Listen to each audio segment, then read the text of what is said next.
नमस्कार दोस्तों, आप सभी का स्वागत है मेरे चैनल कहानी सागर में।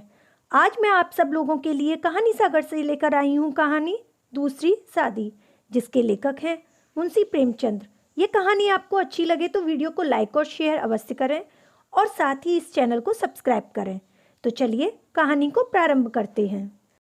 आपके आज में, आपके कल में हमेशा एक कहानी रहती है। आपके रोने की और आपके मुस्कुराने की वजह बनी रहती है। आप हो कहानी के शौकीन तो बस मेरे कहानी सागर से एक कहानी सुनिए और खो जाइए कहानी के सागर में। और उस सागर में हमेशा साथ रहेगी मेरी एक कहानी और मैं कामिनी।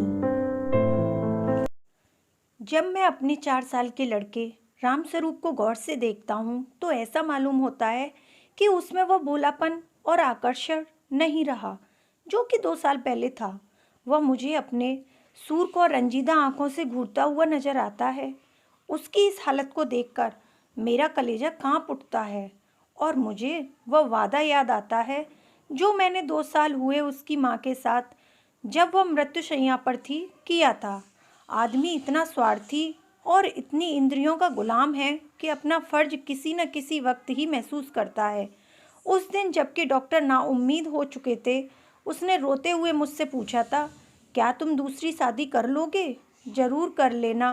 फिर चौंक कर कहा, मेरे राम का क्या बनेगा, उसका ख्याल रखना अगर हो सके तो। मैंने कहा, हाँ हाँ, मैं वादा करता हूँ कि मैं कभी दूसरी शादी नहीं करूँगा। और रामस्वरूप, तुम उसकी फिक्र ना करो, क्या तुम अच्छी नहीं होंगी?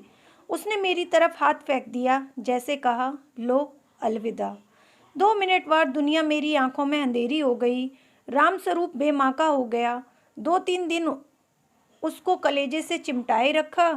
आखिर छुट्टी पूरी होने पर उसको पिताजी के सुपुर्द करके मैं अपनी ड्यूटी पर चला गया। 2-3 महीने दिल बहुत उदास रहा नौकरी की, क्योंकि उसके सिवा चारा न था। दिल में कई मंसूबे बांधता रहा। 2-3 साल नौकरी करके रुपया लेकर दुनिया की सैर पर निकल जाऊंगा, ये करूंगा वो करूंगा। अब कहीं दिल नहीं लगता था। घर से खत बराबर आ रहे थे कि फला फला जगह से नाते आ रहे हैं, आदमी बहुत अच्छे हैं, लड़की अकल की तेज और खूबसूरत है, फिर ऐसी जगह नहीं मिलेगी, आखिर करना ही है तो कर लो।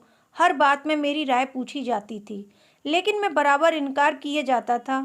मैं हैरान था कि इंसान किस तरह दूसरी शादी पर आमदा हो जाता है, जबकि उसकी सुंदर और पतिव्रता स्त्री को, जो कि उसके लिए स्वर्ग की एक भेंट थी, भगवान ने एक बार छीन लिया। वक्त बीतता गया, फिर यार दोस्तों के तकाजे शुरू हो गए। कहने लगे, जाने भी दो, औरत पैर की जूती है, जब एक फट जाए दूसरी बदल लो। स्त्री का कितना भयानक अपमान है, यह कहकर मैं उनका मुंह बंद कर दिया करता था।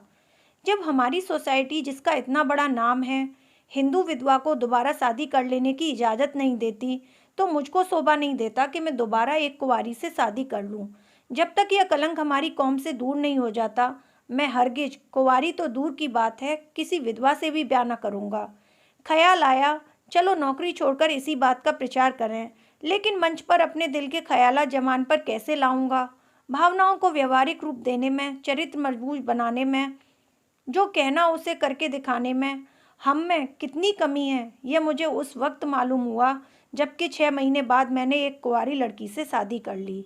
घर के लोग बहुत खुश हो रहे थे कि चलो किसी तरह माना तो सही। उधर उस दिन मेरी बिरादरी के 2-3 पढ़े लिखे रिश्तेदारों ने डांट बताई, तुम तो कहा करते थे कि मैं विधवा से भी शादी नहीं करूँगा, लंबा चौड़ा व्याख्यान दिया करते थे, अब वह तमाम बातें किधर गईं? तुमने तो एक उदाहरण भी न रखा जिस पर हम चल सकते।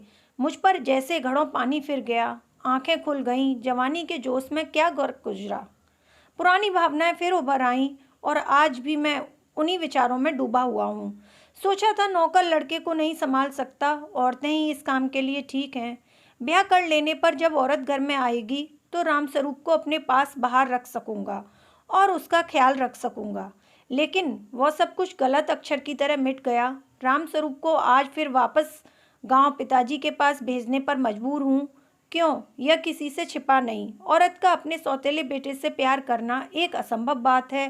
ब्याह के मौके पर सुना था कि लड़की बड़ी नेक है, स्वजनों का ख्याल रखेगी और अपने बेटे की तरह समझेगी। लेकिन यह सब झूठ। औरत चाहे कितनी भी नेक दिल हो, वह कभी अपने सौतेले बेटे से प्यार नहीं कर सकती।